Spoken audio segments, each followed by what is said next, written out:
اور میں اسے دیکھ بھی نہیں سکتا۔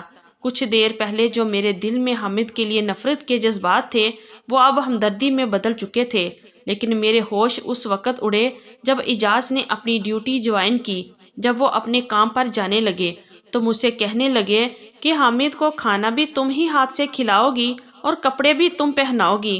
کھانے کا تو سن کر ٹھیک تھا، لیکن کپڑے، یہ سن کر تو میرا دماغ تھوڑا سا چکرایا تھا۔ میں نے کہا، اعجاز یہ غیر مناسب سی بات ہے، میں کیسے اسے کپڑے بدلوا سکتی ہوں؟ کہنے لگے کہ چھوٹے بھائیوں کی طرح سمجھو اسے یار، اب میں آفس کے کام سنبھالوں یا اسے سنبھالوں؟ بہرحال تم خود مینج کر لینا۔ یہ کہہ کر وہ چلے گئے۔ میں بے حد پریشان تھی، ابھی یہ سوچ رہی تھی کہ کیا کروں کیا نہیں، جب مجھے حامد کے کمرے سے پکارنے کی آوازیں آئی۔ وہ بھابی بھابی کہہ کے پکار رہا تھا۔ میں اس کے کمرے میں گئی تو وہ پینٹ اور بنیان پہنے کھڑا تھا۔ کہنے لگا کہ یہ شرٹ مجھے پکڑا دے، نہ جانے بھائی نے کہاں رکھ دی ہے۔ پورے بیڈ پر ہاتھ مار مار کے دیکھ چکا ہوں، لیکن سمجھ نہیں آ رہی۔ اس کی شرٹ بیڈ کے کنارے پر لٹکی ہوئی تھی۔ میں نے وہ شرٹ اسے پکڑا دی۔ اس نے شرٹ پہن تو لی، لیکن بٹن وہ ٹیڑھے بند کر رہا تھا۔ مجبوراً مجھے ہی آگے بڑھنا پڑا۔ میں نے کہا، تم چھوڑو، میں تمہیں بٹن بند کر کے دے دیتی ہوں۔ میں نے اس کی شرٹ کے بٹن بند کیے تو وہ خوش ہو گیا۔ کہنے لگا، میرے بال بھی بنا دے بھابی۔ میں نے ڈریسنگ سے کنگھا لیا اور اس کے بال بھی بنا دیے۔ پھر کہنے لگا، مجھے اپنا ہاتھ دیں۔ میں نے کہا، وہ کیوں؟ کہنے لگا، دیں۔ تو میں نے ڈرتے ڈرتے اپنا ہاتھ اسے پکڑایا تھا۔ یہ سوچ رہی تھی کہ وہ کیوں میرا ہاتھ پکڑنا چاہتا ہے۔ اس نے ہاتھ اپنے دونوں ہاتھوں میں لے لیا۔ کہنے لگا، آپ کا بہت بہت شکریہ۔ یہ کہہ کر اس نے میرا ہاتھ چھوڑ دیا۔ آپ کو دیکھ تو نہیں سکتا، لیکن محسوس تو کر سکتا ہوں، اس لیے آپ کا ہاتھ پکڑ کر محسوس کرنا چاہتا تھا کہ بھابی کیسی ہوتی ہیں۔ مجھے تو ماں کی محبت بھی نصیب نہ ہوئی۔ بہت چھوٹا تھا جب میری والدہ کا انتقال ہو گیا، اور والد ابھی 2 سال پہلے ہی فوت ہوئے۔ جب تک میرے والد زندہ تھے تو وہی مجھے سنبھالتے تھے، لیکن اس کے بعد ساری ذمہ داری اعجاز بھائی پر ڈل گئی، اور شادی کے بعد آپ نے بھی چند دن اچھے نہیں گزارے کہ میرا بوجھ آپ پر پڑ گیا۔ وہ بڑا افسردہ سا یہ کہہ رہا تھا۔ میں نے کہا، تم کسی پر بھی بوجھ نہیں ہو، اور مجھ پر تو بالکل بھی نہیں۔ میری بات پر وہ مسکرانے لگا۔ کہنے لگا، آپ بہت اچھی ہیں، میرا اتنا خیال رکھتی ہیں، لیکن جیسے جیسے وقت گزرتا گیا میرے دیور حامد کی حرکتیں کچھ عجیب سی ہونے لگی تھی۔ وہ مجھ سے بہت زیادہ بے تکلف سا ہونے لگا تھا۔ اب تو مجھے خود پکار کے کہتا تھا، مجھے شرٹ پہنا دے، مجھ سے بٹن صحیح سے بند نہیں ہوتے۔ تو کبھی کہتا کہ تولیے سے میرے بال خشک کر دے۔ یہ کام تو وہ خود بھی کر سکتا تھا۔ مجھے تو لگا تھا کہ بس ایک دیور ہے اور ایک شوہر، مجھے تو گھر میں کوئی کام ہی نہ ہوگا، لیکن میں تو اس حامد کی وجہ سے گن چکرا سی بن کے رہ گئی تھی۔ کبھی کچن میں برتن دھو رہی ہوتی تو وہ بھابی بھابی چلانے لگتا۔ میں بھاگی دوڑی اس کے کمرے میں جاتی تو ہنسنے لگتا، ہاتھ میں موبائل پکڑا ہوتا۔ کہنے لگتا، میرے ساتھ بیٹھ کر یہ لطیفہ تو سنیے ذرا، کتنا فنی ہے۔ وہ دیکھ تو نہیں سکتا تھا، لیکن سن سکتا تھا، اس لیے موبائل پر قصے، کہانیاں اور لطیفے سننا اس کا شوق تھا۔ میں کہتی، تم سن رہے ہو نا، خاموشی سے سنتے رہو۔ اب مجھے یہ بتاؤ کہ میں برتن دھوؤں، کھانا بناؤں، یا پھر میں تمہارے ساتھ بیٹھ کر لطیفے سنوں؟ میں نے بڑے پیار سے اسے ڈانٹا تھا اور احساس بھی دلایا تھا کہ مجھ پر بہت ذمہ داریاں ہیں۔ وہ میری بات سن کر ہنسنے لگا۔ کہنے لگا، میرے پاس بیٹھیے اور میرے ساتھ لطیفے سنا کریں، آپ کی طبیعت بھی خوش باش ہو جائے گی۔ کام کیا ہے، چھوڑے کام کو، کام بھی کبھی ختم ہوئے ہیں۔ میں اس کے برابر میں بیٹھ گئی۔ میں نے کہا، اچھا چلو یہ بتاؤ، اب تمہیں بھوک لگے گی تو کیا کھاؤ گے؟ وہ ہنسنے لگا۔ کہنے لگا، آپ کا بھیجا کھاؤں گا۔ میں اٹھ کے کھڑی ہو گئی۔ میں نے کہا، خبردار، جو اب تم نے مجھے آواز دی، سمجھے نا؟ بس مجھے کام کے وقت ہی بلایا کرو، مجھے ابھی کھانا بنانا ہے۔ اعجاز مجھے بریانی کا کہہ کر گئے ہیں، اب تمہیں بھی تو بریانی پسند ہے نا، اور تمہیں کیا پتا کہ اتنا وقت لگ جاتا ہے بریانی بنانے میں، اوپر سے اتنی گرمی ہے کہ کچن میں کھڑا نہیں ہوا جا رہا۔ یہ کہہ کر میں باہر چلی گئی۔ 3-4 گھنٹے لگ گئے تھے مجھے کچن سمیٹتے ہوئے۔ میں نے بریانی بنائی، کباب بنائے، میں بالکل تھک چکی تھی۔ باہر آئی تو گھر گندا پڑا تھا، گھر کی صفائی کی، پھر سوچا کہ حامد کا کمرہ بھی لگے ہاتھ صاف کر دوں۔ لیکن جیسے ہی میں حامد کے کمرے میں داخل ہوئی تو وہ چیزوں کو ٹٹول کر اپنا کمرہ خود صاف کر رہا تھا۔ اس کے ہاتھ میں ایک کپڑا بھی پکڑا تھا جسے وہ فرنیچر صاف کر رہا تھا۔ میں دیکھ کر مسکرانے لگی۔ میں نے کہا، تم یہ کیا کر رہے ہو؟ میں کر دیتی ہوں۔ میں نے اس کے ہاتھ سے کپڑا چھینا۔ وہ کہنے لگا، نہیں، آپ تھک جائیں گی۔ مجھے بہت برا لگ رہا ہے کہ سارے کام بھائی نے آپ کے سر پہ ڈال دیے ہیں۔ بھابھی ایسا کریں کہ مجھے بتا دیا کریں، چھوٹے موٹے کام جو میں کر سکتا ہوں میں کر لیا کروں گا۔ وہ بڑی سنجیدگی سے اور فکر مندی سے کہہ رہا تھا۔ میں نے کہا کہ کچھ بھی کرنے کی ضرورت نہیں ہے، تم بیٹھے رہو۔ میں نے اس کا ہاتھ پکڑا اور اسے پکڑ کر بیڈ پر بٹھا دیا اور موبائل اس کے ہاتھ میں تھما دیا۔ میں نے کہا، تم بس ویڈیو سنا کرو۔ میں نے اسے ایک ویڈیو لگا دی جس میں لطیفے تھے، لیکن اس نے تو موبائل کے ساتھ ساتھ میرا ہاتھ بھی پکڑ لیا اور مجھے اپنے پاس بٹھا لیا۔ کہنے لگا، یہاں بیٹھو، اب بہت کر لیا آپ نے کام، اب آپ کچھ نہیں کریں گی۔ اس نے میرا ہاتھ بڑی مضبوطی سے پکڑا تھا۔ میں نے کہا، حامد یہ کیا حرکت ہے؟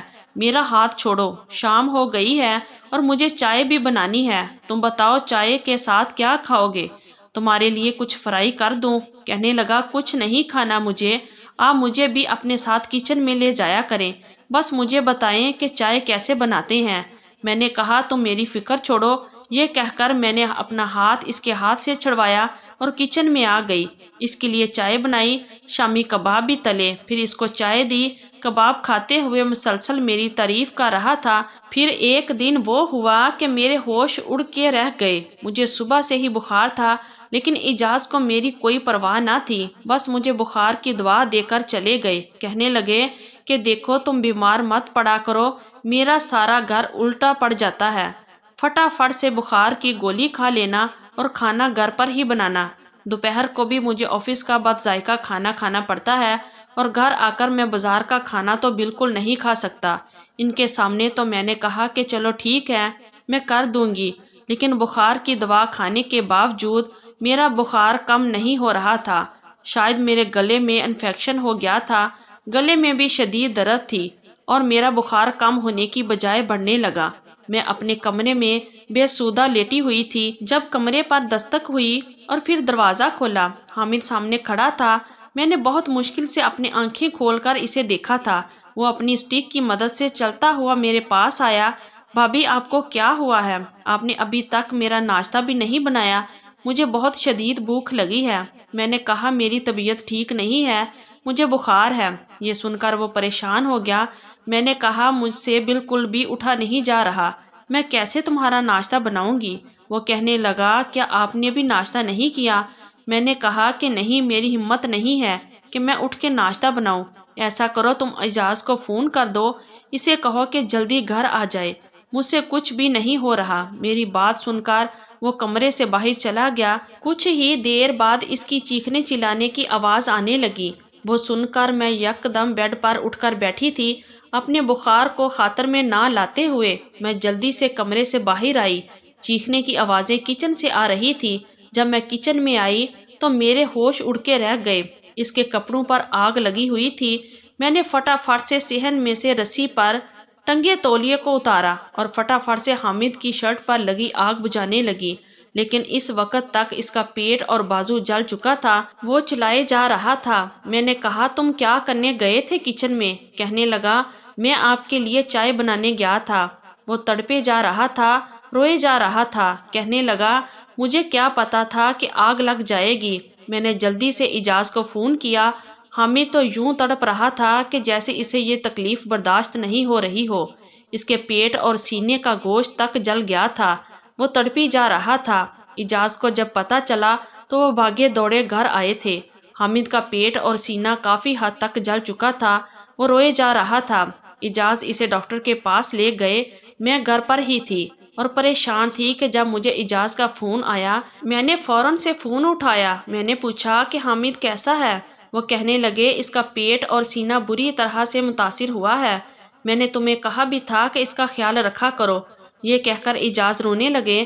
کہنے لگے، مجھے بہت فکر ہو رہی ہے اس کی، اسے تکلیف برداشت نہیں ہو رہی، وہ بری طرح سے چلائے جا رہا ہے۔ میں نے کہا، مجھے بخار تھا، مجھے کیا معلوم کہ وہ کب کچن میں چلا گیا۔ آنسو تو میرے بھی بہہ رہے تھے۔ اجاز کہنے لگے کہ میں ہاسپٹل میں ہی رہوں گا، تم میرا انتظار مت کرنا۔ میں نے کہا ٹھیک ہے۔ مجھے لگا کہ صبح تک حامد کو فاقہ ہو جائے گا، وہ ٹھیک ہو جائے گا، پھر گھر آ جائے گا۔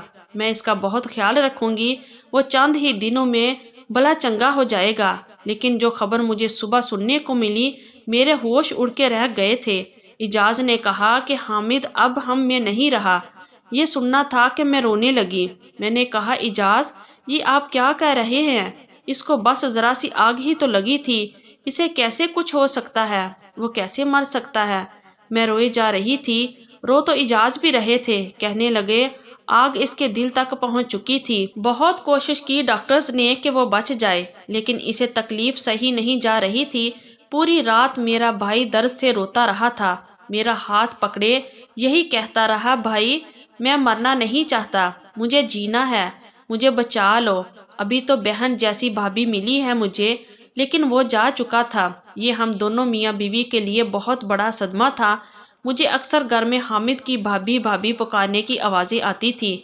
میں بھاگ کر اس کے کمرے میں جاتی تو خالی کمرہ دیکھ کر میں پھوٹ پھوٹ کے رونے لگتی۔